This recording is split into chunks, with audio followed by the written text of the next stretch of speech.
now tuned in to the DAR Sports Media Draft Spectacular. The NBA Draft will be happening quite soon from the time that you're listening to this. I came up on me sooner than I thought. I didn't realize it was happening so soon.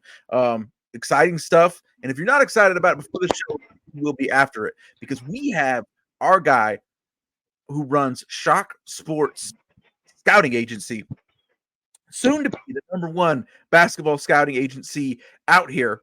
Go ahead and give him a follow. Ken Moore of Shok Sports on Twitter. It's our guy, Apollo, with us tonight to break down the NBA draft. He just posted his final mock draft on Twitter, X, whatever it's called, X. You're the cops. He just posted his final mock draft on there earlier this evening as we're recording this. And one of the interesting things is all through this, every draft, every update I've seen you put on there, it was Alex Sarr, #1 to the Hawks. And now that has changed. He is going #2 to the Wizards. Tell us about this swap. Tell us about your new #1 pick. And we'll start there. Okay. So throughout the year, I'll say the last college year, the buzz and the scouting community was Alex Sarr being the best prospect overall. Now, even early during the draft cycle, you started hearing things about Zachary Rizache. I hope I'm saying his name right. Rizache, probably. It's probably Rizache. Okay. But you were hearing things about him basically kind of just on the same line as Sarr, as far as his scoring and how fluid he is as far as scoring the basketball. So for the longest time, it's always been, I don't want to say universal, but nearly universal. It's been Sarr, the #1 overall prospect. Now, I'd say as long as about a week ago, I forgot who first reported it, but it was actually rumors and hearsay behind the scenes that Sarr and his agent, they didn't have any Hawks workouts. Because usually what happens is, the teams, especially like the lottery teams, they're scheduling workouts for the top picks, the guys that, are going to be in the range when they pick it, especially the top pick. You have the pick of the litter, basically. So for the consensus top pick to not have a workout with the #1 team that's picking, that was always kind of weird. So it was like a rumor that they didn't want to play with Atlanta, because I was hearing things about Sarr, because people might not remember, Sarr was in the G League, I believe a year ago, and that's that's stateside. I believe that's in Atlanta. Not really in there, but it's no, no, he wasn't in the G League. He was either in the G League or OTE. The OTE. It was one of the two. I forgot. But either way, he had some brushings and some dealings with Atlanta, and I was hearing that maybe he didn't really like the scene or anything like that. I'm not sure, but that could have had something to do with him not wanting to play with Atlanta. I also think that there was also buzz about Trae Young maybe being traded from the Hawks. So, with those rumors going around, and the same time, with Sarr maybe not wanting to play with Atlanta, that stuff just kind of just went hand in hand. And I actually had talked to one of my sources, one of the scouts that I know, and I asked him, I'm like, yeah, what you think about this rumor about Sar not wanting to play with Atlanta, and he was like, "Not a rumor, it's a fact." And I'm like, "Oh, okay." So, and then you started hearing more things about it actually being like a done deal. And you see more people reported, like as in media reporting and stuff like that. So then you start seeing a lot of like of the top consensus companies who do like their mock drafts and their big boards and stuff. You started seeing them switch and have Riza Shea first, and you hear a lot of guys in the community saying, "Hey, don't be surprised if Riza Shea plays with Atlanta or goes first with Atlanta." I wonder, do you got any insight to the betting lines? Because that's one I always look at to see what like the real scuttlebutt is. If betting lines start to move, Right. like those people out there in Vegas, they know things. They know things for reasons. They don't. Yes, they They do. ain't new with this. They make a lot of money doing this. So when Right. those things start to happen, Yeah. Yeah, and it does have a huge influence on that, definitely. I haven't looked at the lines lately. Yeah. It is Rizache number one. I I'm haven't sure he's looked. I probably was yeah, yeah, yeah, probably. yeah. I haven't seen, but he's probably a minus maybe at this point. Yeah, But now on the other side of that, while Sarr didn't have a workout with Atlanta, he was in Washington, and Washington has the second pick. yeah. He Just did. real quick, Mhm. Zachary Rizache is negative 430 is as a minus 430 So favorite yeah, to be number one. In yeah. fact, So, Donovan Klingen is a plus 300 after him. uh, Starr has the third best odds of going number mm, one at a plus 750. So that's interesting. yeah, yeah, I wonder as we get closer to draft time tomorrow, there's going to be more rumors of trades and things like that. So I'm sure it's going to shift again. Um, if I was Washington, well, I'll get to that later. But I'll just say Washington is in a position where they're pretty much just doing a blank slate. Like y'all need to get the best player available. Um, yeah. I don't think Klingon is the best player, no, but still. So aside from the backstage stuff, Yeah. do you think Rizache is a legitimate number one overall prospect, or is it more because of the situation? Um, he is a legitimate number one prospect, but not mine personally. Um, Okay, I was so yeah. why do you say he would be, and what is it about his game that you're not into? Okay, well, I will say the positives about him. He has a fluidity to his game that does translate to the next level.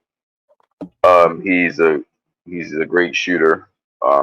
He's a volume scorer. Um, NBA teams are always looking for guys, you know, that can shoot and score, and especially if you can do it at loads at a time. Um, his defense had got better as the season went on. Because I believe he played in the NBL, yeah, which is another professional basketball league, and he his body is what you want for a modern two guards, like a hybrid guard wing player. He's long. He covers a lot of space. Like he can make his own shot. Like the kid's offensively, he's really gifted. He's really athletic. But my thing with me, I guess, where I wasn't just overly impressed with him because I don't know, like nothing about his game stood out to me that, oh, by far he is the best of this class.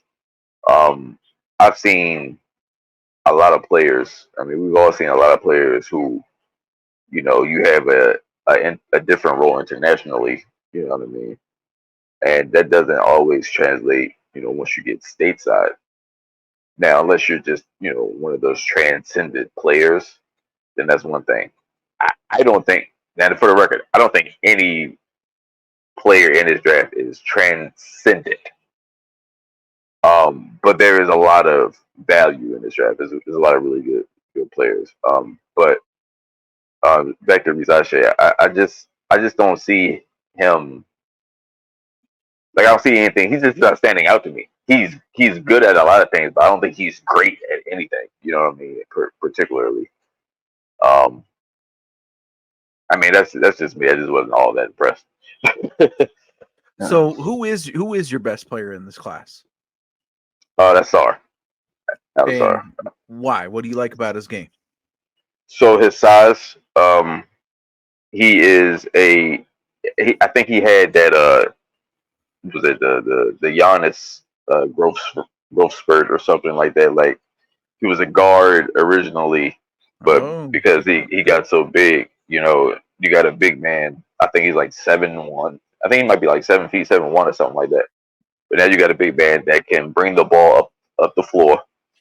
Meaning, he can set up an offense. Um, he's a great athlete. I mean, he can get up there above the rim.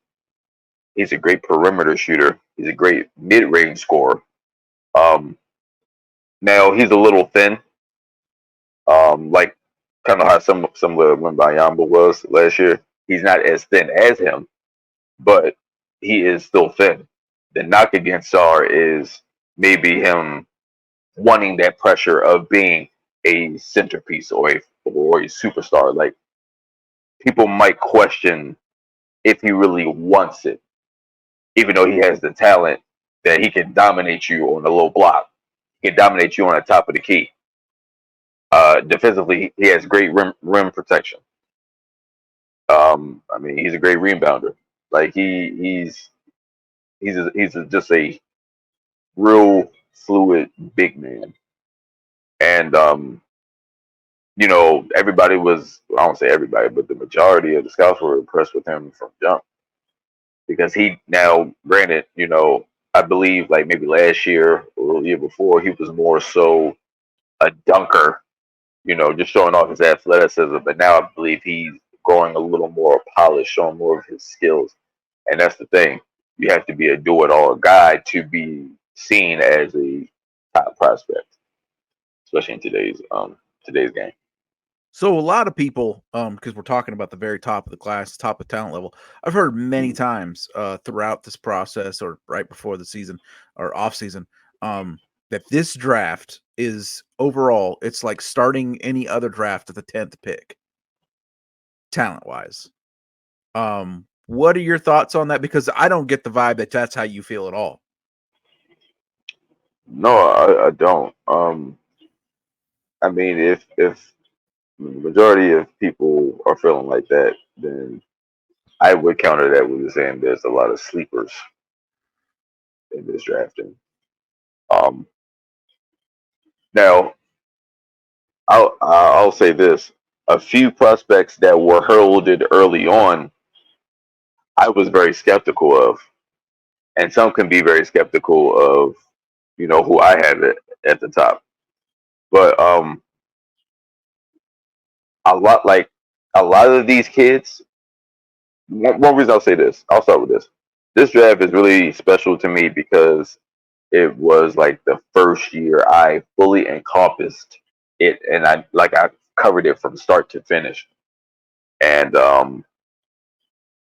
just like kind of fully immersing myself. Last year I did, but it was like the beginning of me really doing it. But not today, but this year, I was like really locked in and honed in on it. So a lot of these players I've seen, up close and personal, like college games this season. So I kind of take a little more of a personal stock into it. Gotcha. But I mean, and it's not just me. Like, some of these cats, like what they've done. I'm sitting here with other NBA scouts and other, like, industry professionals, and everybody's having the same reactions to some of the things we've seen. And I was like, yeah, you know what I mean? Like, if these guys are looking at him too, I'm thinking like, okay. this is what it takes. You know what I mean? I learned, and I'm still learning what it takes to translate to the next level. And seeing some of these guys, they have it. I'm not going to project. Like I said, I don't see anybody in here actually transcendent, but there is a lot of good players, I think, in the draft.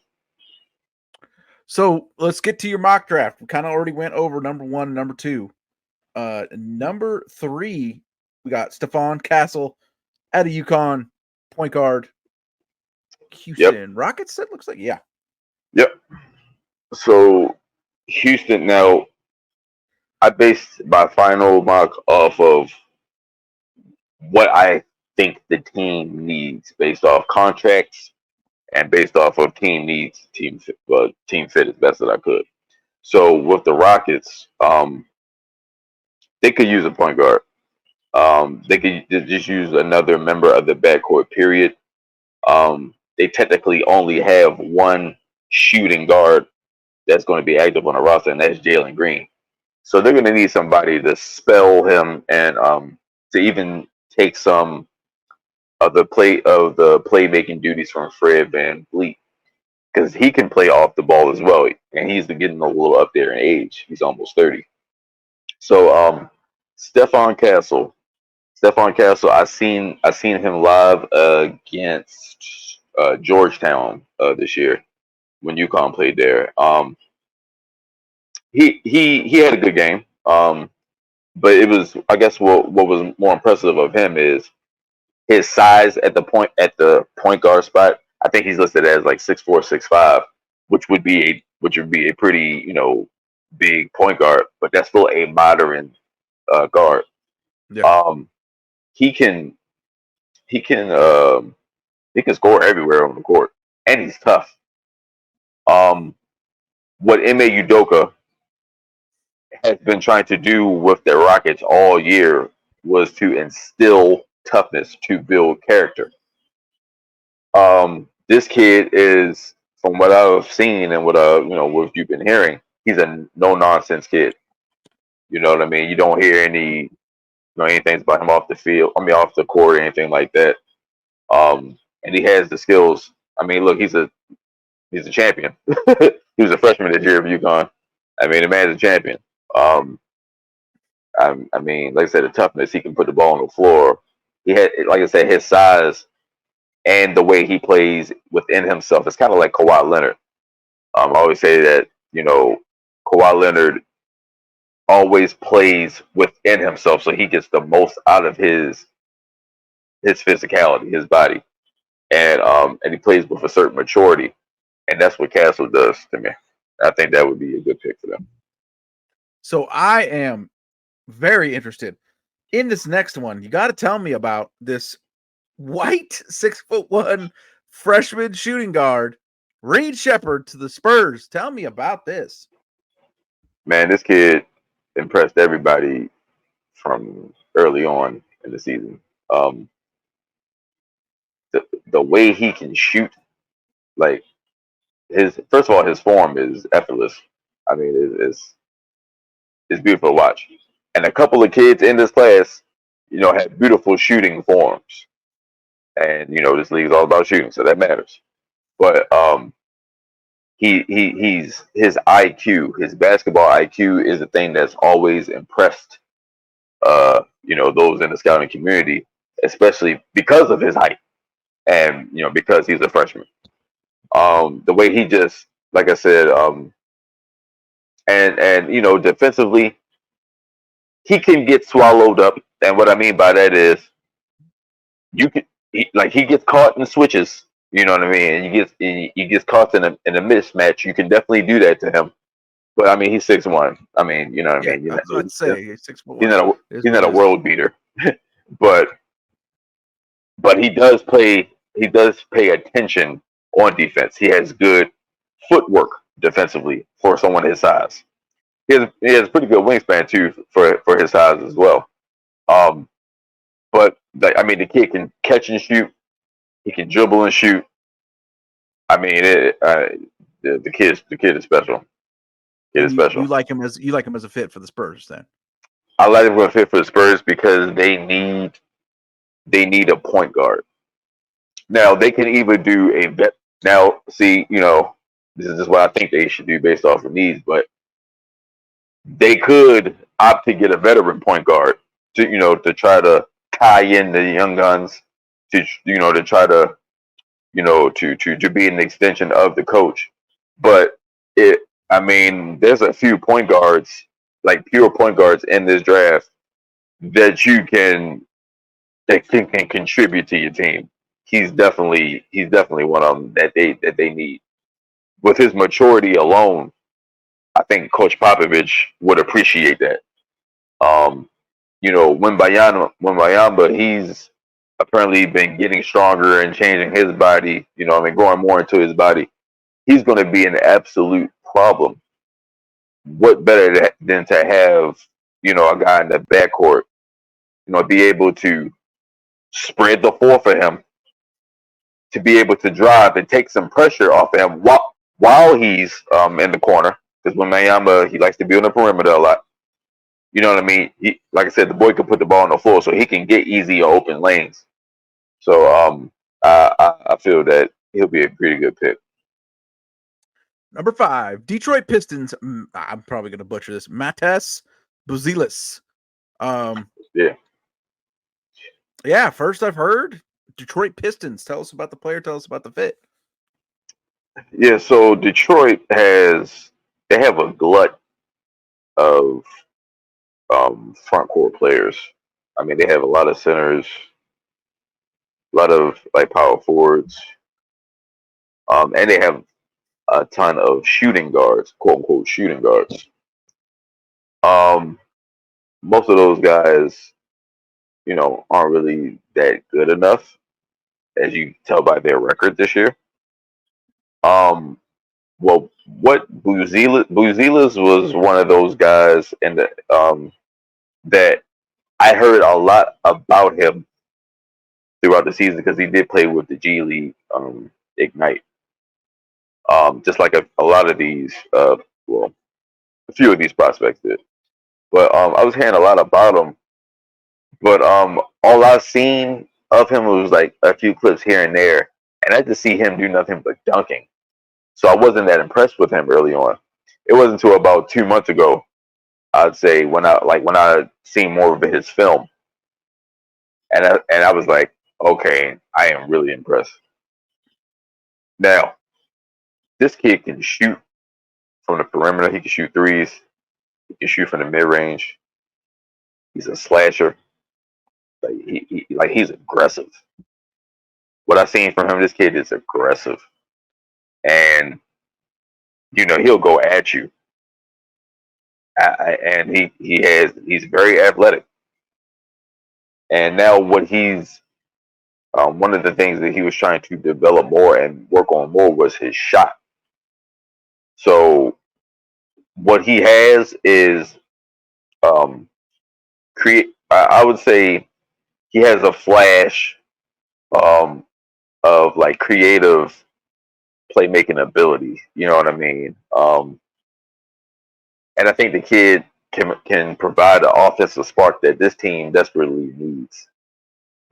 They desperately need that. And their pick from last year, one of the Thompson twins, like you mix him with this kid, Jaden Ivey, Durant, like you'll have a lot of size. And then with Cade, and this kid can provide you some offensive stability that they desperately need. I think from a positional standpoint, they can't go wrong with getting them. It fits.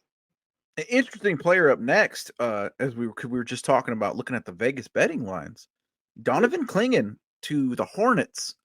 What about his game do you think has a little bit of buzz going in the rumor mill about him maybe going number 1? Is this a steal for the Hornets? It's a steal for the Hornets in this respect. Just like there was, a little bit of drama with Rizache and SARS going 1 and 2. the initial, I'll say, draft darling, or excuse me, basketball world darling, was Zach Edey, who we'll get to later on. Zach Edey. Everybody might know him from Purdue. He had a great season, dominant big man. Great college career. Great college career. I, along with a small number of those in the community, maybe a bigger number than I think, but I'm not that sold on him. I was never that sold on him as far as him being this dominant in the next level. Now, with that being said, as I said, I've seen Stephon Castle play. I've also seen Donovan Cleveland play because they're on the same team. I mean, and 7'1" UConn champion, a lot of 7'1", and he's a 2-time champ. Yeah. The thing with Clingan that impressed me, and that has always impressed me more than Edey, he didn't even have the best game at all from a statistical standpoint. When I seen him, up close, live, but his impact was undeniable. It's good. See, one of the knocks against him, was that I've heard was that he doesn't get that many minutes. He didn't get that many minutes on the floor at UConn. So it's like, by him not playing that many minutes, what could his overall value be or impact be on the team if he's not playing that long? And my retort to that always was, well, he doesn't have to play that many minutes, for one, because of the team that he's on.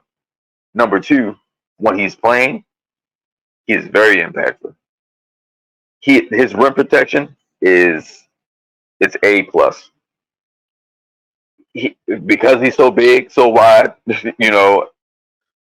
he stops everything. And we've seen time and time again, it takes players time to get their offensive game molded and effective in the NBA, but also in the WNBA. We've seen, Cameron Brink, we've seen Angel Reese, we've seen in the NBA, we saw Giannis, we saw Wembanyama. That defensive game and being a shot blocker and a rim protector, defensive lockdown is almost day one, right in there. Chet as well, Chet Holmgren, right into the league, rim protector. Borderline creeping around possible all defensive honors, stuff like that, where these guys are legitimate assets to a team. So that is a big boost if you already got that anchor to your game that you don't have to develop. That might be why we're looking at him as a value, and we're looking at him as some buzz about possibly moving up. Yeah, and another thing is he has a very soft touch around the rim. Now, don't get me wrong, he is pretty elite offensively too. For even though he might be slightly limited on the shooting front, but he didn't really take that many shots. As far as jumpers or perimeter shots this year, or even last year. But he can hit the three, at a more consistent rate, whatever that may be, even more than Edey. But he has a real soft touch around the rim as well. But it's his presence. His presence alone alters shots. It makes you think twice about going in the paint, and that's very valuable. Also, I believe where his stock rolls even more to right now, when talking about number 2 or number 3, is because of him losing weight. He was listed at damn near 300 pounds this past year. But even during March Madness, on their run to this to the of a championship, he was losing weight. He's more mobile. His defensive footwork is better. He's a little more agile, and these pre-draft workouts and the combines and stuff helped him out in that regard. So his stock is rising to that point.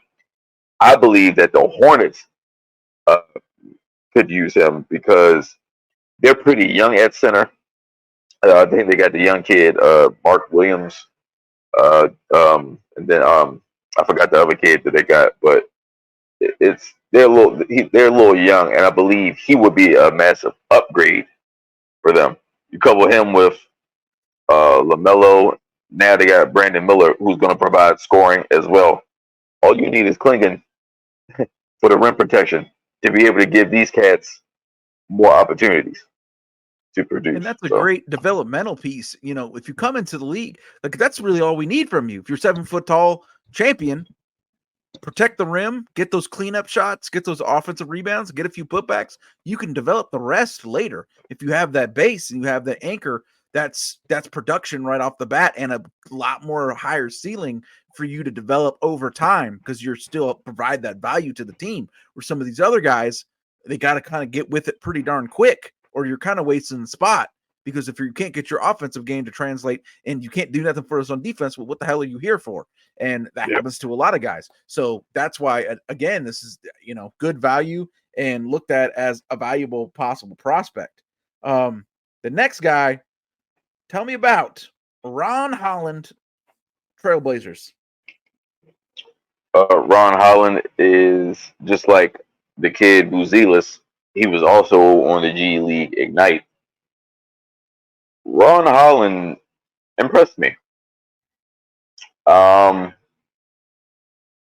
He's a do-it-all player. He can score from all three levels. He has a good size. I'm going to be saying that a lot. This draft has a lot of kids with good athleticism and good size, as far as how they could defend and succeed or not succeed, in the NBA. But this kid, I think he's like 6'7", 6'6", 6'7", or something like that. But he's a good wing. Like I said, he's another offensive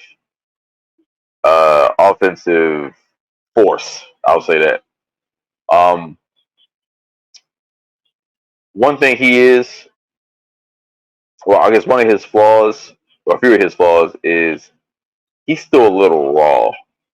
He's raw with his decision making, meaning, and this is natural for young kids, most of these guys anyway.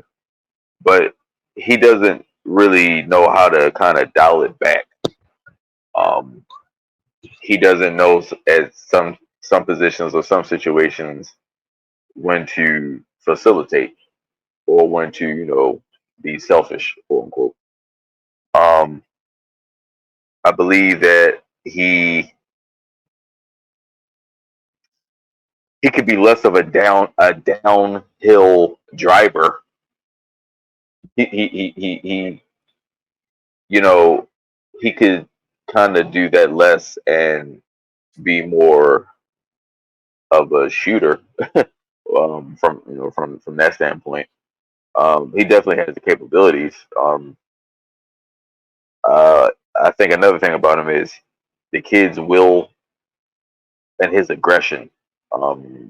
He's aggressive. I think that, yeah, like with his all-around skill, all-around game, Portland can use anybody. I mean, we're talking about anybody that has a pulse offensively, especially, and this kid can definitely provide that. If you mix him with Scoot Henderson, and another thing too, like that the transition game. Portland would be best served to try to pick up their pace next year. Like play pretty fast because you got these young guns, you got these young horses. Utilize that athleticism, and Ron Holland is definitely great in transition. He is a wire-to-wire guy. He is special. I'll give him that. His talent is special. Still a little raw, but his talent is special, and they could overcome. Number 8 to the Spurs, gonna help out Wembanyama with a mate, a guy to hang out with. Yeah, I'm gonna fucking bomb this. Tijane Saloh. Is that about right? Yeah. So I'm gonna call him Tijane Salon. Whatever. It's close. I mean, I hope we apologize if we're butchering it, but big time. That's what I heard. 6'6" out of France, going to the Spurs. Tell me about it. This kid, he's another kid that, to be honest, I really not that high on as the rest of the community may be. But but that was early on. But he did develop throughout the season, and he did get better. He became a better, more consistent shooter. Um, his defensive ability and skills have definitely increased. Um, I mean, and his size and athleticism would be a welcome addition to the Spurs with him, having him and Wemby in your front court. I mean, that's crazy. I mean, they have some familiarity with each other as well. Um, I mean, I feel that Pop might like that, and I believe, as far as like from a roster standpoint, I believe that they'll get rid of Keldon Johnson, who has been starting as like a four interchangeably for them. This kid can definitely take that spot, and he'll definitely be an upgrade. So um, I see that being a high upside front court. So 2 top 10 picks for the Spurs. Do you think, the needle is pointing up for them this year? I mean, I'm not talking about like fringe, play-in stuff, but I mean like better than last year. Yeah, definitely I do.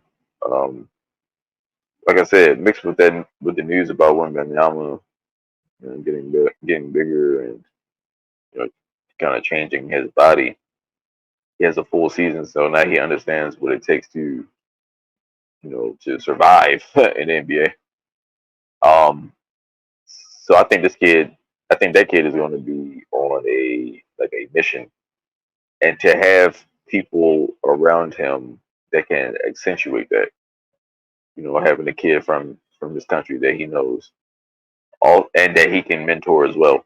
I mean, he's only going to be a sophomore year, but still, he knows a little something. He can help him out as far as still being French and transitioning him. He can help him out with that definitely. So that's going to be a lot of value. And like I had Reed Shepard earlier, having that backcourt player that can put his team in the right spots and just have a high IQ, always know where to be around the court. That's just going to be a boom for the Spurs. It's going to be a boom. I hope they get a couple of KG vets to throw in there too. I'm interested in the Spurs. Like me some Spurs. Yeah, they very well can go that route. They very well can go that route. Next pick, is that the Memphis? This will be interesting. Yeah. Memphis. Memphis Grizzlies, Dalton Connect. Sounds like a hardware store. Small forward senior out of Tennessee. Tell me about this guy. Tell me about the fit with the Memphis Grizzlies. Always been impressed with Connect throughout the season. The thing that stood out to me about him, his offensive production increased substantially this year. I believe he was a transfer. I forgot which school he was at before he went to Tennessee. But his points per game, his assists per game, rebounds per game, like his 3-point percentage, all that stuff increased. He averaged over like 20 points per game, and in college that's pretty big. Yeah. So he can take on the offensive load. To me, when I was watching his film, the thing that stood out to me was the pace in which he played, the body control in which he played.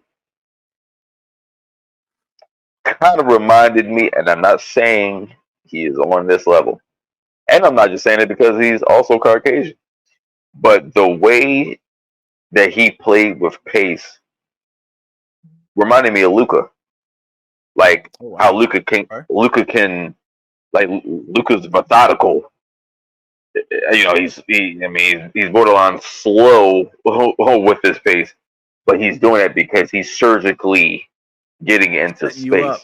Yeah. He's cutting you up. He's learning what angles to get. He can get Yep. those angles. Connect while not on that elite level. He does have that type of game. He can dunk it. Like I say, he can shoot from all over. Um, I just think he's an overall spark plug for our offense. And um, for Memphis, they got a lot of big men. They got a lot of front court players. Now they could use a center as well. So I could also see maybe a Zach Edey going there too. Maybe if if a team wanted to bite on that, I don't know. Um, but for Connect, for him playing on the wing, I think that would help. I will help. That would definitely help them offensively. That can definitely help them offensively. Having Morant, who can drive, who can Who can dish it out, slash? Yeah. who can Yeah. Those slash, two. Yep. can connect, can cut. Now another thing. That's another thing too. That's a real good aspect of his game. He's a great cutter. So he's getting in these spots you don't even know that he got away from you. So I think that would be a pretty good pick for them. 10th to Jazz. Interesting prospect. I think wasn't he a pretty highly touted coming out of high school? I feel like Rob Dillingham. I know I've heard his name before. Freshman out of Kentucky, point guard. Tell me about this guy going to the Jazz at 10. So there are two teams in this draft that I was not really comfortable with making picks for because I have a feeling that they're going to trade. That's the Utah Jazz and the Oklahoma City Thunder. So I'm gonna be completely honest with you. I don't even think they're going to be drafting anybody. But just for the sake, just for the purposes, of a mock draft and all that, they could use a point guard. Or you know what? Even though he's kind of short, he can be an off-ball guard. So he can play off the ball. I know Colin Sexton is there. Colin Sexton is still young himself, and he can be a bit of a combo. But Colin Sexton, he keep the ball in his hand. This kid Dillingham could play perfectly off of him, and um, I forgot the kid's name. Oh, Laurie Markkinen, who the Jazz are building around. I can see this kid um, being like another offensive force, if you will. Um, he's been highly touted this whole draft cycle. But it's just been kind of like lately. It's been a little rumors about him maybe falling out of the lottery. Um, in my estimation, there's smoke, there's fire.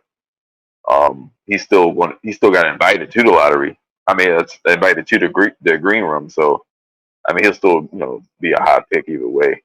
But I just wasn't.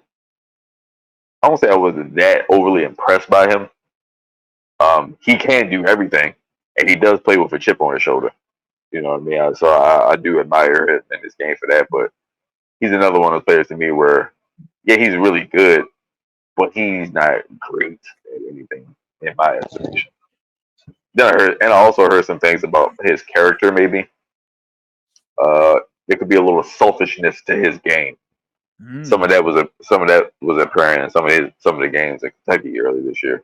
Like it's like if he doesn't believe in his teammates that night, will he just try to go for self? That's some of the things that I've heard. I'm not saying it's right. That's just some of the things I've heard. And by me already not really being that impressed by him, I was more impressed by Shepard. Most of the community was more impressed by Shepard, his teammate, which is why Shepard is projected to go high. But I mean, I do like Dillingham. I just think he's a little undersized for my liking. I think he can probably get lost in the shuffle, like a lot of players in his prototype. But I could be wrong. Devin Carter out of Providence going to the Bulls. All right, Devin Carter. He is my second favorite overall prospect in this draft. My personal favorite. Okay. I've seen this kid play live. It was not just me. It was other scouts. When he made plays, and when he makes plays, the kid has a maturity about his game, a toughness. It's very impressive. Matter of fact, because he came from Providence. One of the games that Providence had against Georgetown this year, I was there. I talked to the Georgetown head coach, Ed Cooley.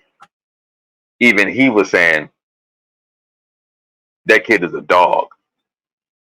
That kid is a dog. Yeah. I need a dog like him. And the way the kid plays, he plays sound. He's fundamentally sound. He can shoot mid-range. He can shoot from three. He's an initiator of offense, meaning he can run your sets. He can run your offensive set. He plays with high IQ. Now his father was a long-time NBA veteran, Anthony Carter. So he was raised, in the right way. Raised in the game the right way. The kid, he was sneaky athletic. Like when you look at him, like I'll say like the only knock that I have, and maybe other people may have about him, was his body. Though he was deceptively strong, like strong, he looks like a little bit of a tweener. That could get him in trouble, in the next level.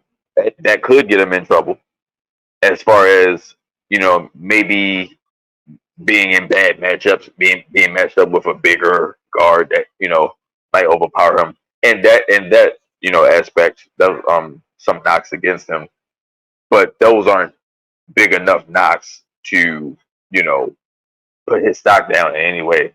His stock has been rising early. Like once everybody got a hold of him, like once everybody seeing who he was early in the draft cycle, his name just shot up to the top of the boards. So if Chicago, I see Chicago, if he's available, getting this kid, he will need to be the foundational piece for that team. I mean, just because his professionalism.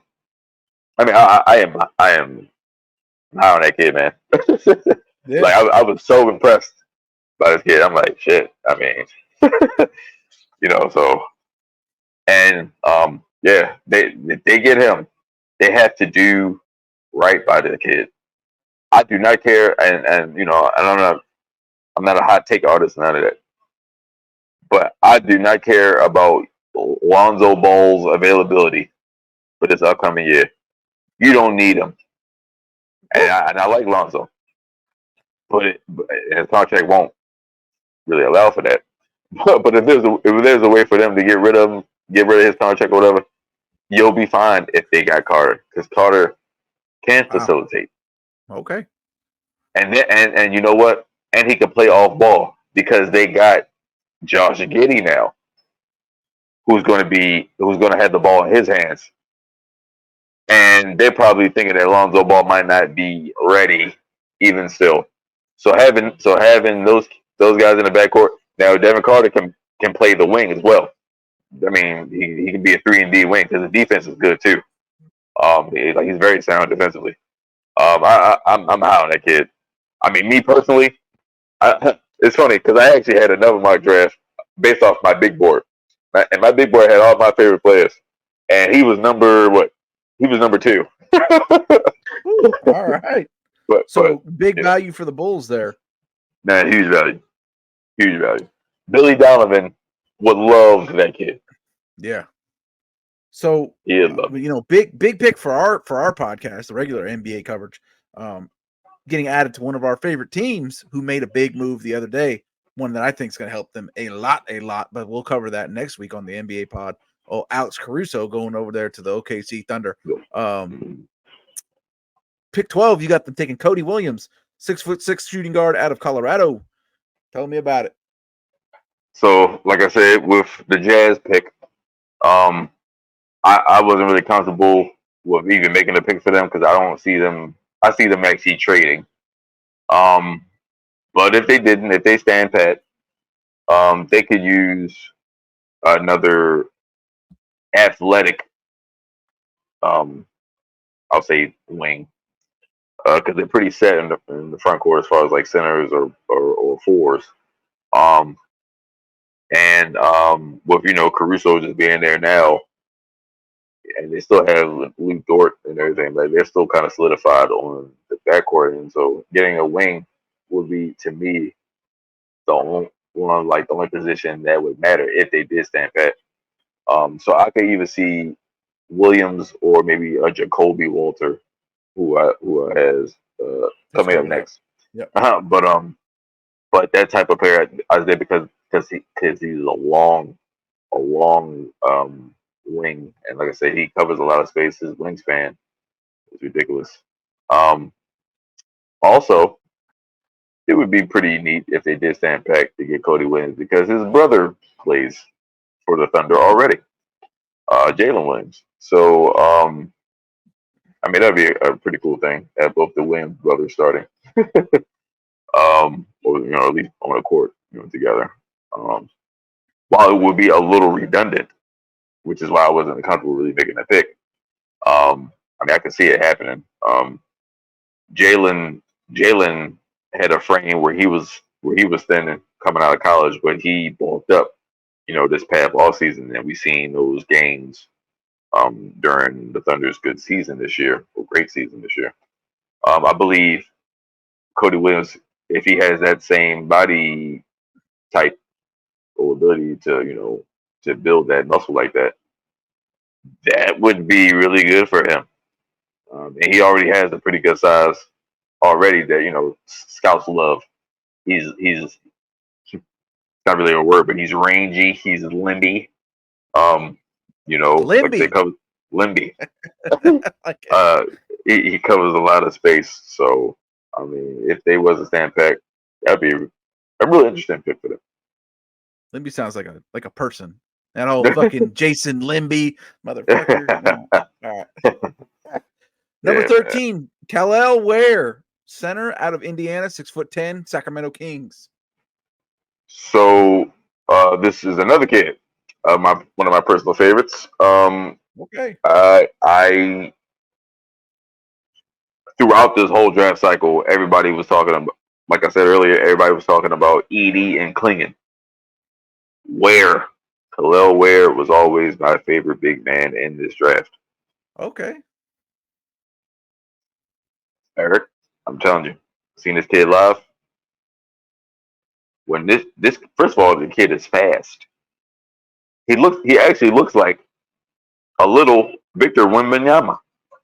I mean, like he's slightly shorter than him, but he has like the same body frame. He's wiry, like skinny, but the kid has a lot of power. This kid has uber athleticism.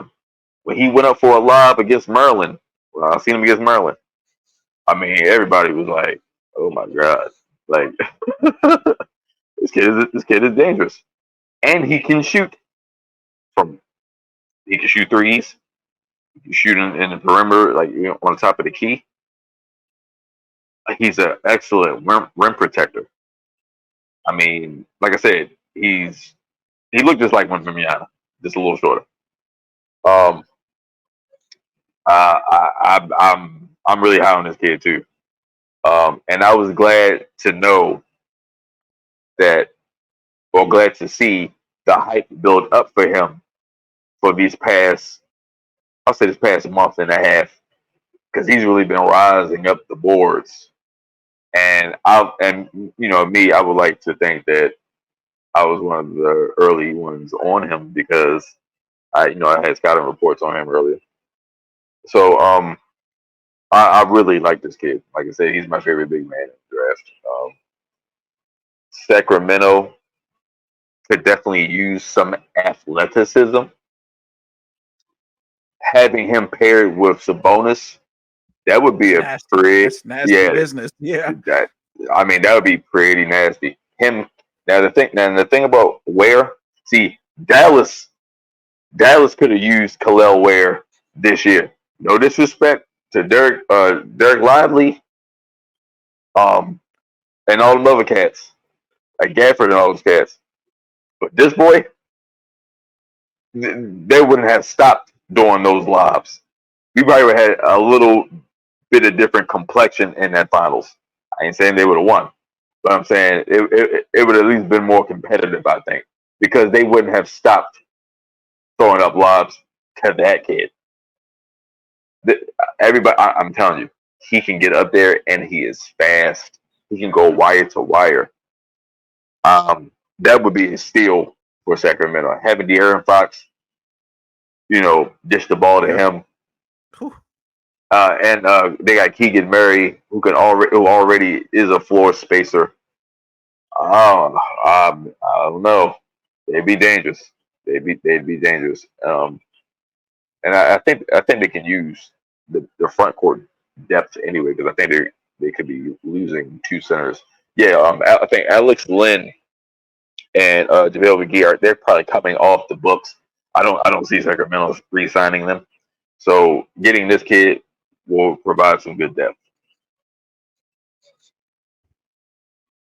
Anybody with a pulse? Trailblazers taking Jacoby Walter, number 14. Yeah, Jacoby. He's still kind of raw to me. He's always been raw to me this whole season. I haven't been that high on him like the consensus may be, but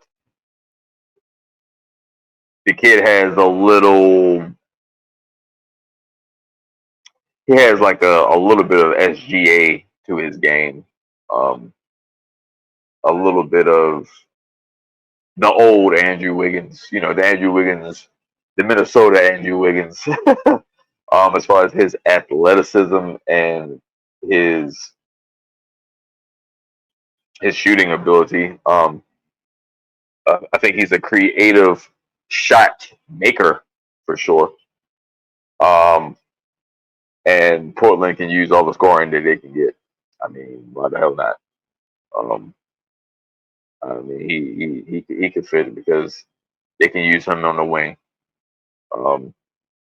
But yeah, me personally, I just wasn't overly impressed with him. But he can help out. He can help out any team, but especially Portland. Up next, Miami Heat, Isaiah Collier out of USC, 6'2" freshman, point guard.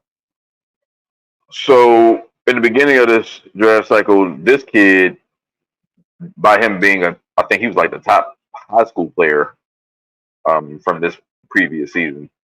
So that's why it was big news for him and a certain player's son playing on the same team in USC.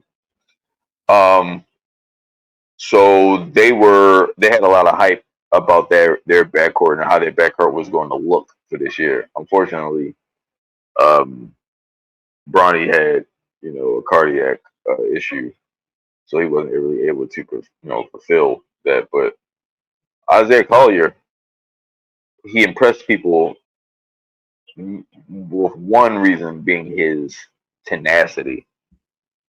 I think he's a pit bull, very aggressive, very strong. I mean, the kid's physique. I mean, he might be a little guy, but he's strong and he has a good solid build. I think Pat Riley, Jimmy Butler, the Miami Heat culture would approve of a dog, Yeah. And especially one that he can handle the ball, he can drive, he can he got better as far as shooting off the dribble. That's not really his strong suit, but that's fine when you got Tyler Hero, you know, that you can create for, or that would be open. Like I said, when he drives really good, so he can create lanes, and I think that would be a good pick for them. You know, somebody that can fit the Heat culture. 16, 76ers, which is interesting because, just where they're at as a team. You want to know if, guy's going to make a difference maker. Carlton Carrington at a Pitt, 6'3" freshman. Yeah, Bub Carrington. That's his nickname, Bub. He is a Maryland kid. If I'm not mistaken, he's a Baltimore kid. Oh, there we go. Yeah. Oh man, this kid. The funny thing was, like, I wasn't really privy to him until I'll say like the middle of the college season. A couple of scouts was telling me, well, when I was at Maryland games, his former teammate at St. Francis, Jonathan Lamoth, was playing at Maryland, and he wasn't a starter. He was a heralded. Both of them were heralded high school prospects, 5 stars. Lamoth wasn't starting, but Carrington was a surefire starter at Pitt. So when they was talking about him and like the discrepancy between them, like I was like, oh, so this kid must be interesting. And then when I started watching him, I was like, oh yeah, this kid's special. He's an offensive force. Um, his size. I mean, he's listed as a point guard, but he can play the two. I mean, he's like he's a big kid. Aggressive, can shoot the three with a nice touch, smooth like a smooth jumper. He's a creative playmaker. I think pairing him with Tyrese Maxey, Yes, sir. uh, Joel Embiid will never want to go anywhere because that kid is a baller. That kid is a baller. He wants it, and he got invited to the draft green room. So teams think highly of him too, and I think that would be a good fit for him. This will be a hot topic, and that's fitting because our next pick is Nikola Topic to the Lakers out of Serbia, a 6'5" point guard. Drop some knowledge on me here. Okay, so I'm gonna add a team to what I was talking about with the Jazz and the Thunder. The Lakers. The buzz is with the Lakers is that they're trying to go all in, so they're going to try to trade this pick probably. But he said, "Fuck it, point guard from Serbia." but they could use a point guard. Yeah. Now, the consensus definitely disagrees with where I have Topic. I was not that impressed with him. I will say this: his passing, it is elite of the elite. His passing. Okay. But there's 2 other players in this draft that can pass on the same level, if not better than him. So to me, that doesn't stand out that much to me. He has a good size. He can dribble the ball as far as like putting the ball on the floor and get to his spots. He's a good playmaker. He didn't shoot that much from what I've seen. As far as his film, he can shoot it, but he seemed a little more at his element to facilitate, and try to get to the basket more so than shoot. I just, and people are calling him the next Goran Dragic. That's fine, but let's be real here. Is it? Okay. I mean, okay, Goran Dragic was a really good pro. Was he really moving the needle in any of the teams he's been? No. but he was just always a good consummate pro to have. To me, that is not best player in the draft. You know what I mean? So I was never that high on him like everybody else seemed to be.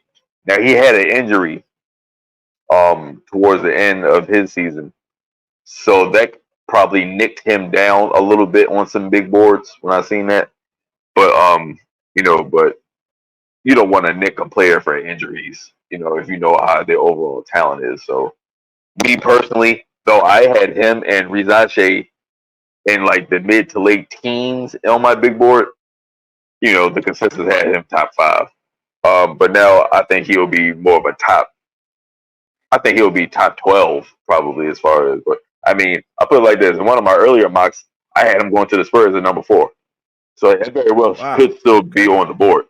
And a lot of other people, yep. And there was a lot of rumblings that might have happened too. I was like, it's so funny how sometimes my reach just goes to these NBA circles. I hope it continues. But I mean, it seems like a fit for everything you were saying about the guy that you had him taken. So yeah, I mean, you all can the same put reasons. That, yeah, for the same reasons. You can put that kid in there, like I said, for his passing ability alone. Like I said, this kid is elite.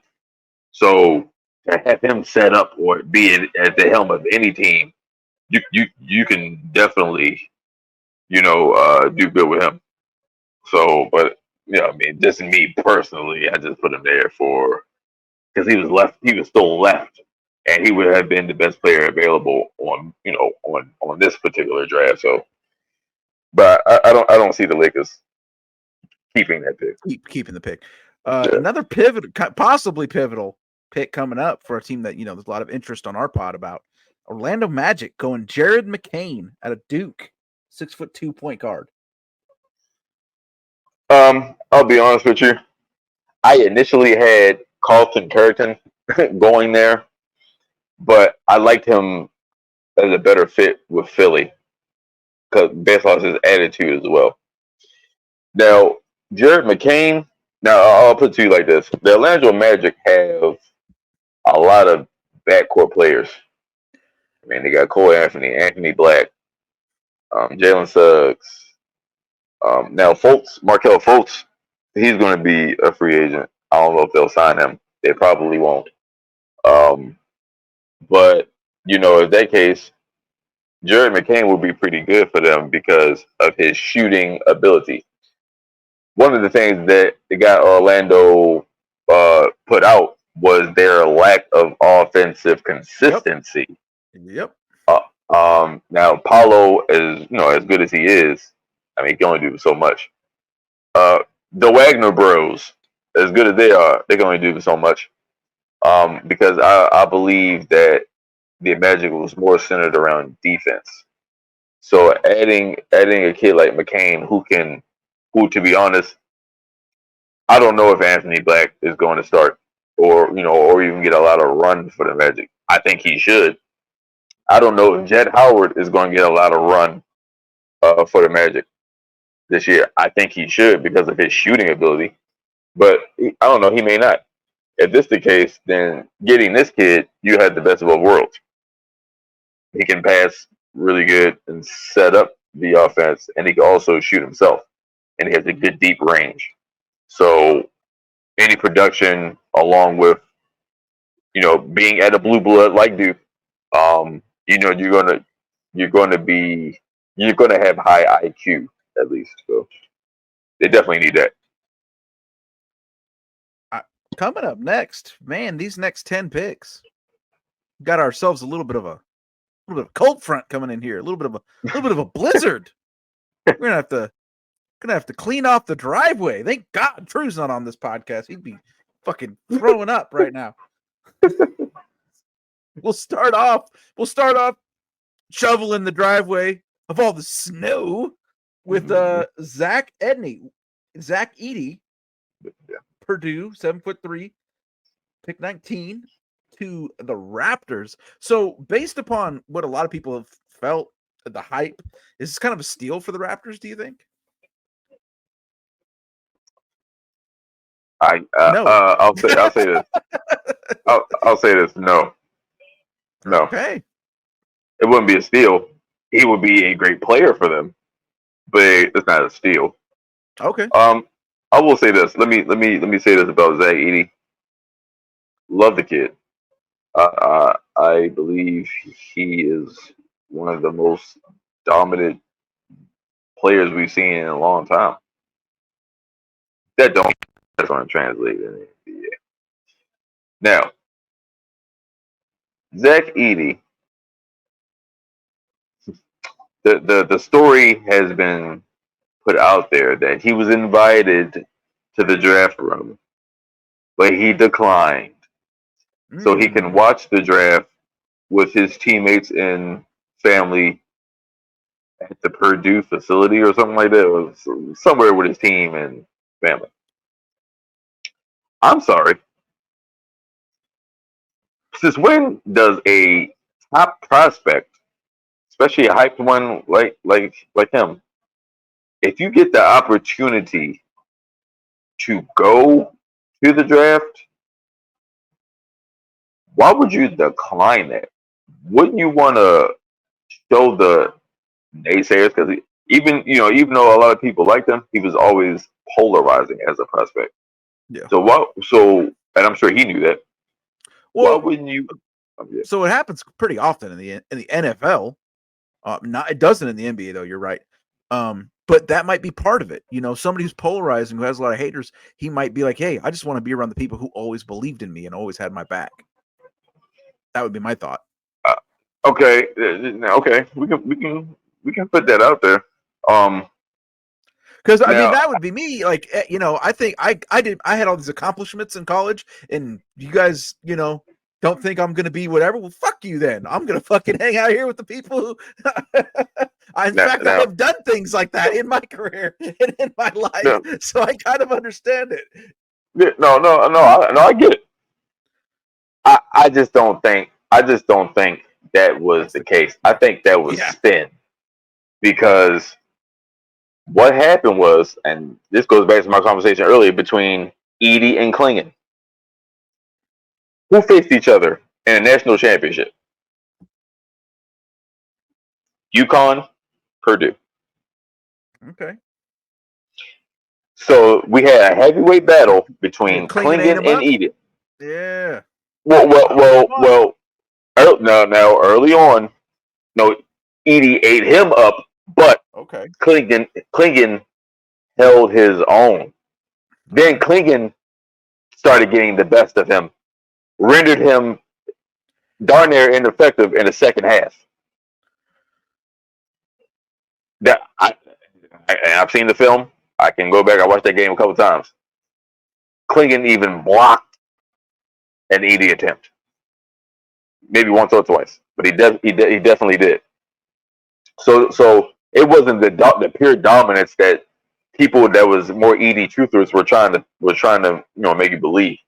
So I believe, like I said, me and maybe very few in the scouting community have that feeling about ED. I think the consensus after that draft combine, where ESPN and everything was trying to hype him up and showing his workouts, showing him shooting threes.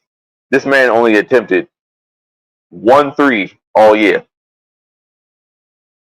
Mm. He hit those in the workout. He hit them in the workouts, but that's not going to be his game.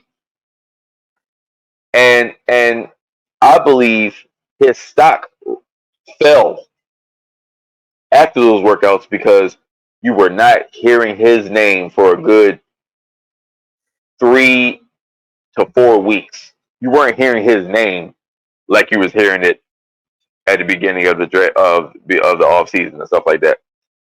Because I think maybe not everybody was impressed with his workouts. That's my theory. I I've reached out to a few of my buddies, a few of the scouts that I know, whatever. One or two of them agreed with me. I don't know if it was true, if they, but as far as my theory, they would be on board with that. All you kept hearing about was Klingon, and then Ware, Khalil Ware's name grew. Then you start hearing about Messi and Mogbo. Like I'm hearing all these other big men, but I'm not hearing Edie's name like that until that story came out about him getting invited but declining. I think that was spent to make him look as if he was still a top prospect. But I had my doubts. Now, with that being said, I still think he is still a top, first rounder uh, by by all means. I'm not trying to downplay this boy's skills or his expertise. I just don't think he's going to be dominant as he was, or like people think that he was going to be. I think Toronto would be a nice fit for him because they could use a center. Chris Boucher, I think he's still under contract, but I mean he's thin. Jakob Pertl, he's there. He's a more than comparable and capable center. But Edie would be an upgrade. I don't think anybody would dismiss that. Let's just be corny. Let's connect the dots. Zach Edie is Canadian, so why not have the prodigal son return home? Yeah, absolutely. There's nothing wrong with that. It's a good idea. So next up, his name is Johnny Furpy, and he looks like it. 6'7" out of Kansas, going to the Cavaliers. Tell me about this guy's game, his fit with the Cavaliers. He was another kid that I kept hearing his name. But I didn't really get to his film until a little later in the process. When I did see his film, I was impressed. I was a little impressed. His size. He's a great. Can't say great. He's a very good perimeter scorer. He has a great size to go with it because he can be aggressive, and drive to the basket. He reminds me of the kid, Rowan Brumbaugh that was a freshman with Georgetown last year. He did transfer to another school. I forgot which one, but as far as like how they look, they both have really similar molds. Tall, have the frame to get bigger, but pretty solid builds for how skinny, for lack of a better word, they are. But I was really impressed with his scoring though. He's a real good set shooter, but he does more than that. He can shoot off the dribble, and I think Cleveland could definitely use that, especially because I don't know if they'll bring back Isaac Okoro. So having Furphy, even in the starting lineups or even he's coming off the bench, um, right in the second rotation, I think that could keep the offensive production going for Cleveland. And I think that'll help them out. Number 21 to the New Orleans Pelicans, Tyler Kolek, point guard out of Memphis. So Memphis only has Marquette. Excuse me. Yep. Adam Marquette going to the Pelicans. Yep. I think the Pelicans only have two traditional point guards under their contract, and I think that's Jose Alvarado and Dyson Daniels. This kid, Kolek, he's an older player, but he is top 3 passer in his draft. When I was talking about Topic, and I was saying there was 2 other prospects that are on the same level, if not better than him. Kolek is one of those players. Seen him up close and personal with Marquette this year. This kid can dissect a defense. Okay. He can carve them up. and he's real intense. And he's real methodical. I believe when he has the ball in his hands, he knows how to set up his teammates, and the kid is not afraid to drive and get his shot and attack the basket. Um, and I think that I think he would be a really good fit for them. Definitely, they can use someone to run the show. From that perspective, and he can give Brandon Ingram and Zion those much needed, cleaner looks. You know what I mean? More open, cleaner looks. So Ves Messi at a Baylor, 6'10" center, going to the Suns. this kid has great size. They need floor with this pick. The Suns need floor with this pick. They need bodies. They need bodies. He's definitely a body. He's a damn good rim protector. There you go. He can run on both sides of the floor. So he's good with the transition game. He's another above the rim big man. You can lob it to this kid. KD can throw it up to a lob to this kid. Booker, Beal can throw it up to a lob to this kid. Or he can protect the ball, grab rebounds, give them more possessions. That's what they need. I don't see Nurkic. I'll put it like this: Nurkic needs help. he needs someone to help him out as far as that front court depth. Missy, I think he will be around at that time, so they can do well with picking him. Up next, we're back on the grind with 6'8" small forward out of Colorado, Tristan Da Silva, going to the Bucks. Adding more length, huh? Yeah, I think that this kid is probably the smoothest shooter as far as the big men in this draft. He's the smoothest stretch four as far as his shot. The kid got a pretty nice offensive bag. He can handle the ball. He's good as far as his interior presence and his mid-range presence. He's good in the pick and roll, but he's better in the pick and pop. You can just put him on the perimeter. He can just make a flare to the perimeter, and he can hit them outside shots. I really like his game, and the Bucks could use that. A kid that can, you can just pick him, a big that you can just pick and pop to. Giannis can just dish it out to him out in the corner. I don't know what the Bucks are going to do with Brook Lopez. So, getting more size, maybe if they don't get another center, maybe they move or keep Portis at the center position and have him start. You can have this kid in the four, play the four.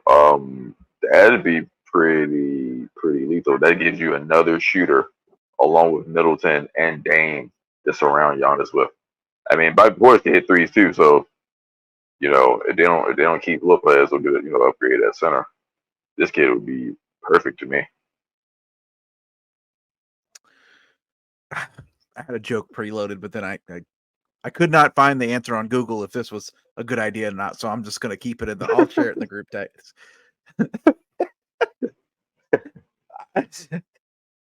A lot of material to work with. 7 foot tall Kyle Flipkowski out of Duke. Just take a guess, everybody. Going to the Knicks at 24. Another, they got good defense up there. So another rim protector, another solid pedigree, consensus 5-star recruit, might be able to be contributing to a solid team. Yeah. I don't think the Knicks are going to retain Isaiah Hartenstein. So if they get this kid, they can just plug and play because he did real good at filling in for Mitchell Robinson this past season. So this kid, I mean, he's a rebounding guru. Like I said, like you said, his rim protection, his rim presence, um, will be just what they ordered. Just what the doctor ordered. Um, I don't know. I just think I just think he would be a good fit as far as that because they're pretty good when it comes. The Knicks are pretty good when it comes to the backcourt. They're locked in with Brunson and Josh Hart, even Tendo. So um, getting more size to help provide depth behind Julius Randle and Mitchell Robinson will bode well for them. And plus, they got back-to-back picks. So Yeah, up next, not of Jackass or CKY fame, the basketball player, Ryan Dunn, 6'6" out of Virginia. Ryan Dunn, he has been regarded basically all draft cycle as the best defensive player in this draft. Um, I agree. um, this kid, I mean, he's a lockdown defender. He has superb defensive prowess, footwork, um, defensive acumen. It is very impressive. And the Knicks, they pride themselves on defense. Coach Tibbs prides himself on defense. So why not add who's heralded the best defensive prospect in the draft? Now, the thing with him too, in high school, Ryan Dunn, I believe he had like the he clocked in and having like something like the fastest release time, like shot Oh, release times. Um, and he could knock him down, but his college career not didn't so live up much. to So it. doesn't Yeah. really it didn't really live up to his shooting ability, which is why he would be an offensive liability. But if you get him and use him as a decoy, which the Knicks could use, and have him shadow, their best wing, basically to be a replacement for Anunoby's departure, because what the news is going out that he's going to test free agency because he apparently wasn't satisfied with the deal that they offered him or whatever. So I have this kid come in and fill in that defensive prowess that you wish you could see more of from OG Anunoby when he was playing last year. If it was for all the injuries. So, I think he'd be a perfect fit. Washington, 6'7" out of Miami, Keshawn George. Um, I just think if he's available, um, the Wizards need to get just like the Portland Trailblazers all the offensive production that they can get, but um, get kids with some special traits. Um, his size mixed with his shooting and scoring ability is very fluid. Um, he's very I don't know. I think he's a real good shooter on all three levels, and Washington can definitely use that. Coming up next to the Timberwolves, a team that is right there on the verge, had a lot of people seeing a lot of good things for them. So hopefully they can get a value here. Deron Holmes, 6'8" out of Dayton. Yeah, Deron Holmes. I think he can fit what the Timberwolves like to do, and that's have a big that can shoot and defend. Um, as we've seen what the Timberwolves did these past playoffs, and how they employed their big men. kind of like a three-headed monster that they had, and they were just, especially against the Denver Nuggets, how they kind of just kept coming at Jokic, kind of switching off on him, making him work, just putting a body on him, leaning on him. Deron Holmes, he can be another player in that mold because he can bring the ball up the floor. Now that would be slightly different than what they have now as far as a big that can do that. I mean, he's real good around the rim. He's a good rim protector. And he can shoot. He can shoot from the perimeter. I believe that they could use that because they have size, but to be able to still employ those forces, those bodies at a Denver, and a Dallas, Deron Holmes could definitely go a long way. Now, I have him pretty low, but he is way higher in consensus of the consensus model drafts and big boards. Okay. So and so that this would doesn't be mean a real good pick. This would be an impact pick then. That would be an impact pick. But realistically, I do not see him at all lasting that long. That's just based off of my board. But I really do like him though. Only thing, the knock against him though, I don't know. Sometimes when he's playing, it looks like he lumbers around a little bit. I don't know, maybe he's like loafs around a little bit. Sometimes I don't see a lot of pep in his step at every play. But I mean, he's a good kid, and he'll definitely go higher than that. But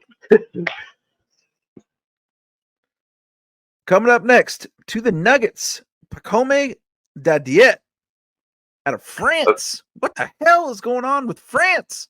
Man, what's going on with this draft? Bunch of Frenchmen and white dudes. 4 guys out of France in the first round. God damn. This kid, he's another one that I was not really privy to until maybe like the middle of the draft cycle. So not that much long ago. I'll say about a month ago, I started watching his film. And he's been rising on draft boards, and I wanted to see why. I like him personally. I like this kid better than Rizache. I think he's a little more. I think he's a little more explosive. I think he's much quicker. And Rizache is fast, but this kid is just quick. And So what do you think the discrepancy? Why is this guy so low? Well, I mean, first round is not super just low, but why is Rizache up at the top and this guy's near the bottom of the first round?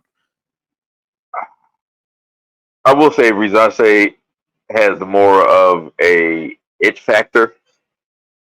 I think that's his it factor. What the fuck? I'm trying to win championships. I mean, look, I'm not saying that he can win you one. But to me, because I'm not so high on Rizache, I'm like, well, what is it? And some kids got the look where it's like in the game where it's like, oh, he could be a superstar with his game. He could be a volume scorer with his game. That's probably what they see more so than I do. But I do see that he has an it factor with him that could separate himself. But to me, this kid, like I said, I think he's better than him. I mean, he can shoot all around. Like he's uber athletic. I mean, I'll put it like this: and if you don't say he's better than him, he's at least on the same level as him. He can do everything Rizache can do. I think he's a little more solid than him. I think he's slightly bigger than him as far as his weight. Rizache might be taller. I'm not really sure. I mean, you can look at the measurements around, but I don't know. I like him better. I think he's a little more solid overall. I don't see too many peaks and valleys. Not saying that Rizache will probably have peaks and valleys, but to me, I think this kid.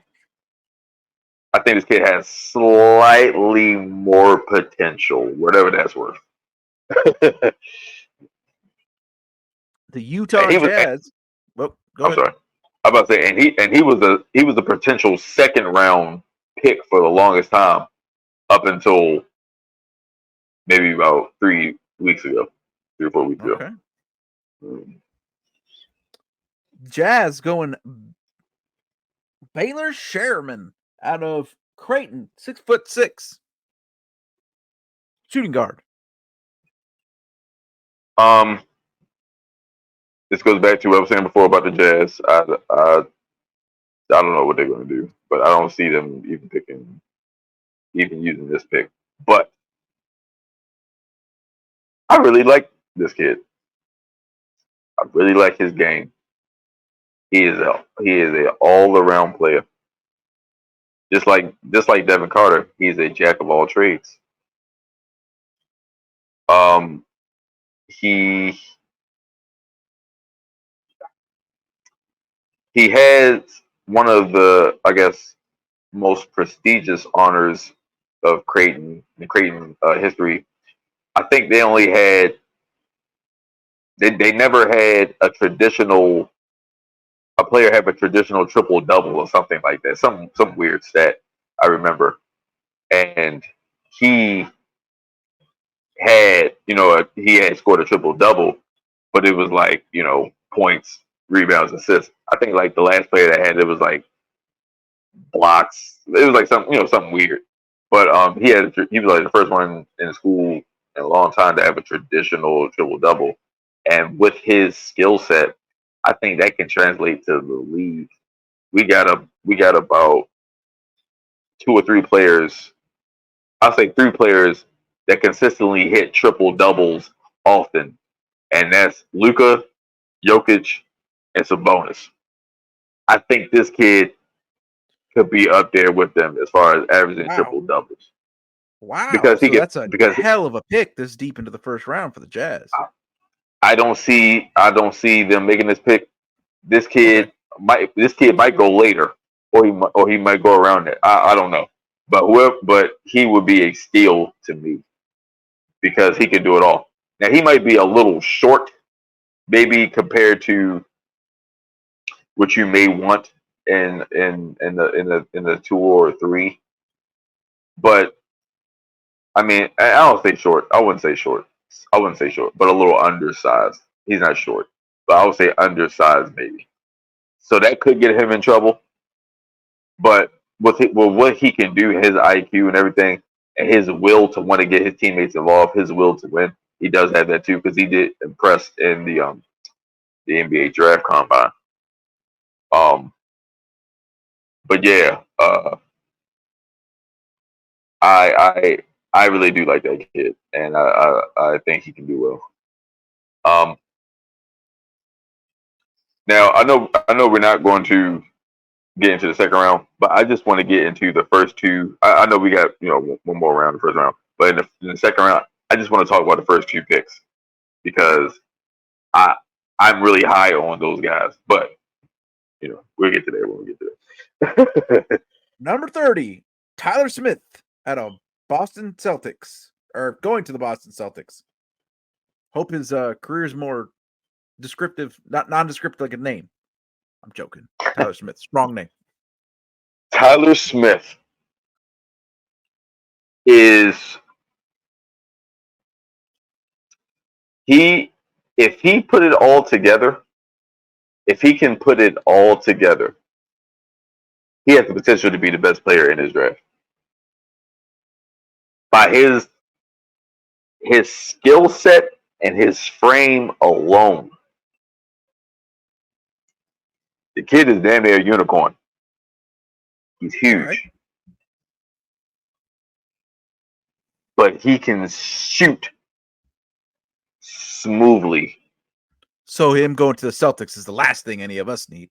I'm joking. Well, for the purposes of hearing X, yeah, it's going to be it's going to be a fucking problem. Yeah, it's going to, if they get him, man. He's more of a set shooter, but that's fine.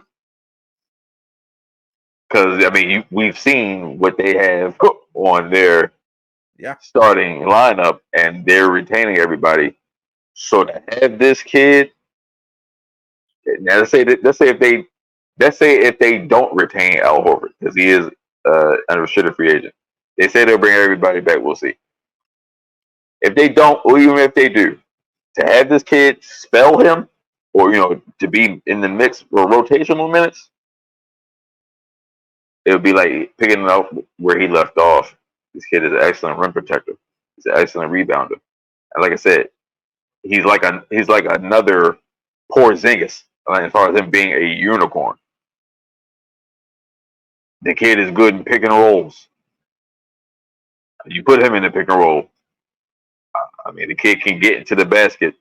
Damn it with ease. I was really impressed with this kid too when I seen his film. I'm not even gonna lie to you. If he can put it all together, he can be the best player in this draft. If he turns out to be that, and if he got drafted by the Boston Celtics, that would not be good for the rest of us. That's my opinion. This kid, doomsayer. Yeah. Number 31 to the Raps, Terrence Shannon Jr. 6'5". Yep. Out of Illinois. Yep. Actually, you know what? Scratch what I said. We don't have to go into the first round because this kid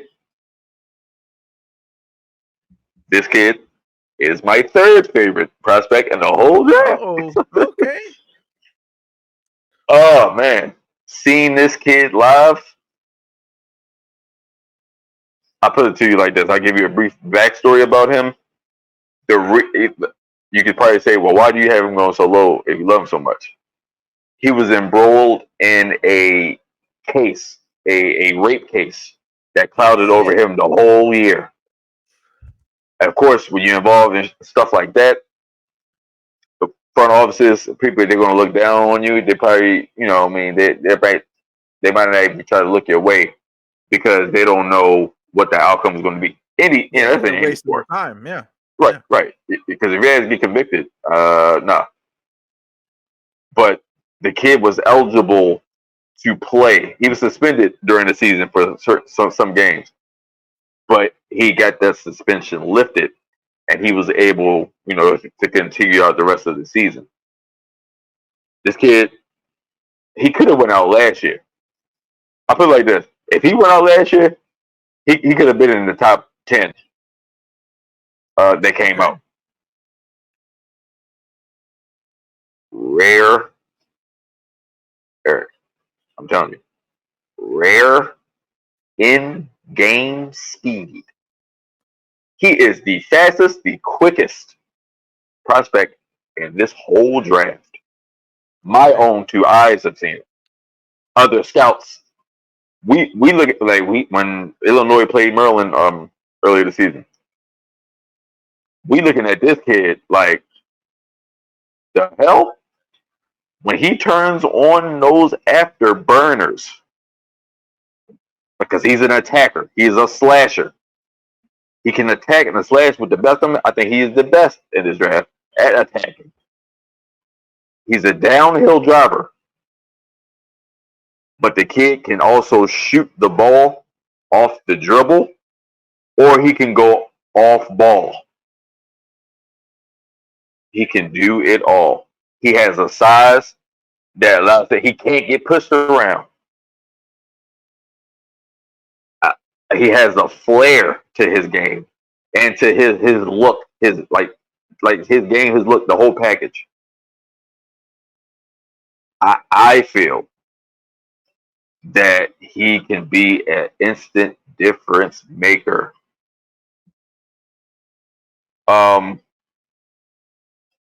Now, he had just got exonerated from the charges because I believe he just had a court date a couple weeks ago, like early this month, and he got, so he was acquitted of all the charges. I don't know if it's going to come back up. It shouldn't. Hopefully it doesn't. But this kid should go early. He should go in a lottery. And my other mock draft, I think I had the boy going third. No, I had the boy going fourth. Okay, I had him going fourth. No, fifth. So fifth. This is another person that if the Celtics snap him up, we're fucked. Oh, and I've seen him in a couple of mock drafts going to the Celtics. If they get him, I hope they fumble it. I hope they fumble it. To be honest with you, I hope they overlook him and don't use him. This is a fucking nightmare for True, man. All these white fellers, and then fucking the Celtics might get a big steal. God damn, the man's going through enough. Yeah, like look, I'm telling you. Another thing that impressed me with him is he can play with a chip on his shoulder. During that Maryland game, this was in the middle when he was embroiled with all the case and everything. You got the Maryland crowd shouting profanity. They was killing this kid. It was killing him. And all this boy did was step up to the plate.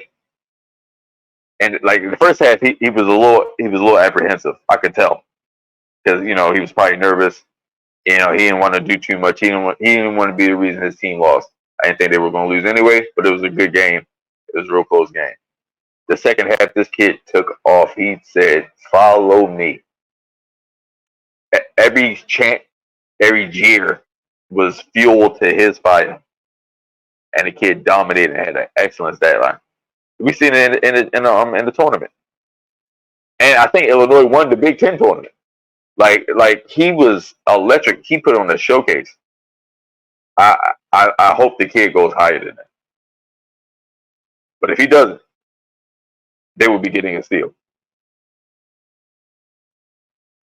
That's whew. Okay. So we got to close out with we got to do it all the way down at 56.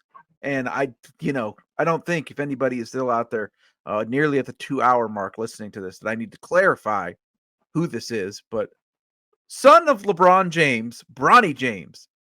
You got him going to the Lakers to pick 56. We've discussed this on the pod before. I don't think you were on this episode where we discussed this.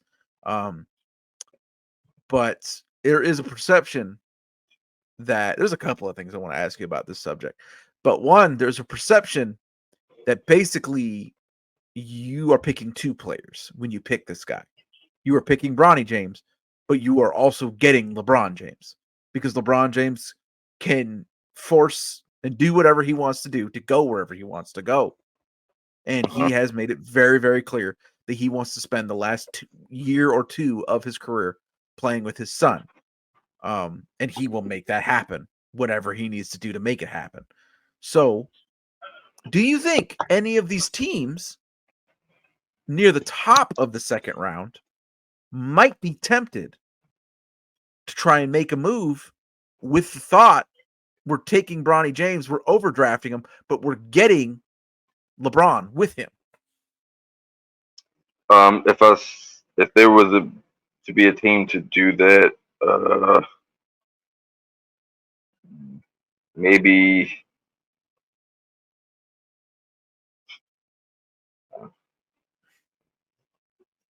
Portland. Yeah, I was about to say we're looking at the Bucks, we're looking at Portland, we're looking at the Spurs. Like it had to be somewhere where would the Spurs be kind of interesting? LeBron, the old Jedi, coming in to help Wemby. You got a firebrand up at the top with your either Topic or the other point guard that we talked about. Shepherd. Yeah, Shepherd. Kind of interesting. Kind of interesting. What do you think? You think a team would do that? A team who's kind of on the bubble, because I do think that's a play-in. That might be a play-in squad at that point. Wemby, Shepherd, adding LeBron James. It's interesting. Yeah. Interesting. It would be in the East for sure. Yeah. Well, yeah. It doesn't be interesting. I mean, well, even LeBron James at this age, for him with Wemby would be damn near championship level. You think? Okay, yeah. Damn near. I mean, LeBron can still do Here's an everything. interesting one. Here's an interesting one for you. Here's a real interesting one for you. They got a new building. They're picking at 46. The LA Clippers. LeBron doesn't have to move. Bronny doesn't have to move. It's where they all live anyways. They got a new building. What do you think? I mean, obviously they'd have to do some roster stuff, but there you go. They would have the players to make a somewhat plausible trade for LeBron. It wouldn't have to be LeBron forcing his way out. You do a deal and you get either Harden or whoever else off the books over to LA. 3-team. There's assets to move in that situation as well. That would be interesting. I think like who would they move? It would have to be Harden because George is good as gone. I don't think Westbrook really presents much value. Kawhi. That's an interesting squad, man, with Kawhi and then adding LeBron. It is. Harden's actually a free agent right now. Okay, well there you go. So I mean, do you see a scenario like that playing out? Was that a conversation, anything like that, anything that you heard while you were doing your scouting thing in scouting circles? It most people kind of were frowning upon Bronny's coverage and stuff like that. But I haven't heard anything like as far as like which team would be in. Like at one point, I heard about Dallas doing it. Maybe that would be an interesting option. Kyrie and LeBron are, it's one of the only situations that has like a good relationship. Adding LeBron to that fucking making a trio, holy shit. But it recently came out. Rich Paul said recently that LeBron he doesn't want to do that anymore. Like he's kind of out. He's kind of out on that. Sure. Which means that I think LeBron may be hearing something. Or he might not be too damn happy, or where his son might be protected. What else would you want to get off of that? Yeah, because people were thinking like your son might not. The boy didn't average about 4 to 5 points per game. He didn't play the whole season. That's where we're gonna go next with this. Has there ever been anything like this before? Where, a guy, and to be like total fairness, man, I'm not trying to be hard on Bronny at all. Like that's fucking crazy. Yeah. You had a fucking heart attack, and that's fucking insane. God bless you. Super happy that didn't end fucking tragically. Like I get it. Yeah, I'm not trying to shit on the guy, but for somebody to have this level of attention to do from a statistical standpoint, basically nothing for 1 year in college. And it's like, fuck it, I'm going to the draft anyways. And it's probably going to get picked. This is a fucking wild situation, right? Now this thing I will say, though he has that, I guess, kind of hovering over his head, he was very impressive during the draft combine. Well, I was going to go there next. The draft combine, he had basically one of 99th percentile combine performance. So he could maybe do something for a team. I was like, he could do something for a team. It's just, just the optics of, like why don't you just give it another try, to showcase more what you can do, so you don't have the scrutiny, coming over you and all that. But hey, you see anything, he's like his father. He doesn't mind backlash. It seems like he don't mind it. And honestly, again, I'm not trying to shit on the guy, but maybe he isn't an NBA player. And so if you have the opportunity to get into the NBA and play with your father-son team, like you take it before, you know what I'm saying? Yeah. You go for it. You have your time.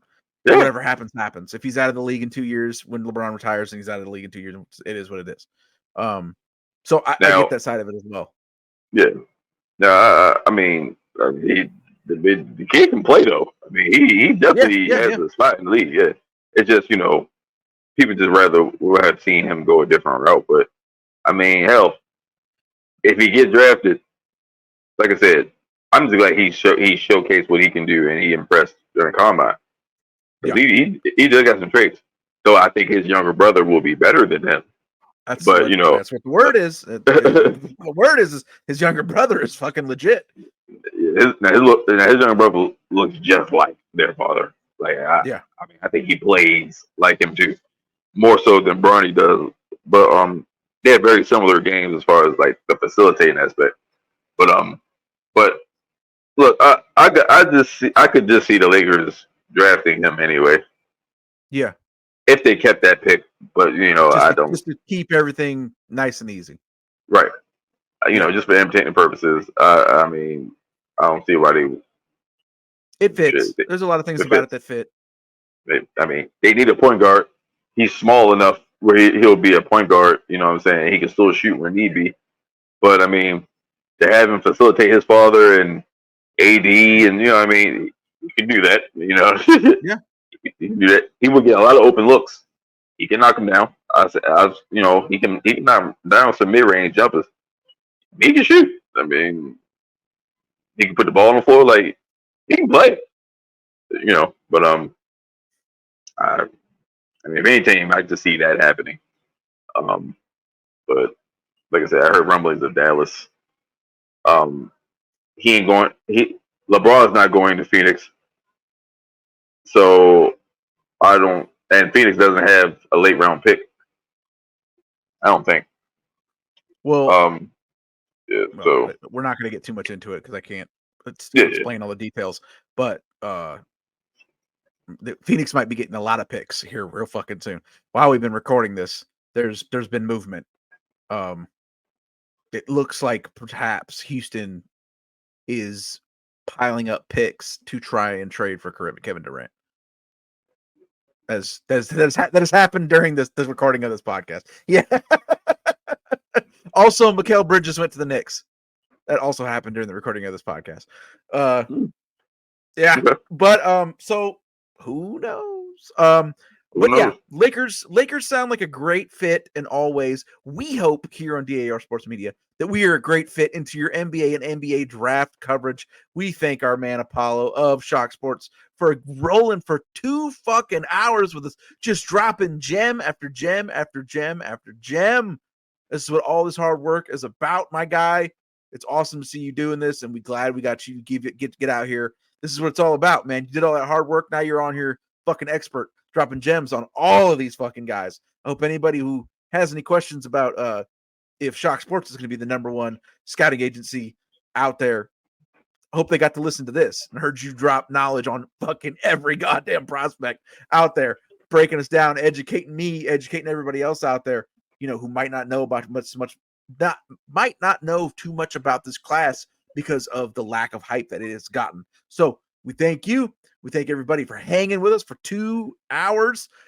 Be on the lookout. Me and True this weekend wrestling. It's going to be another interesting fucking episode because there's already some wild shit going on and it's only fucking Tuesday. Wrestling fans, you just can't fucking keep it together. Man, it's so good to be free of fucking sucker ass companies, isn't it, Apollo?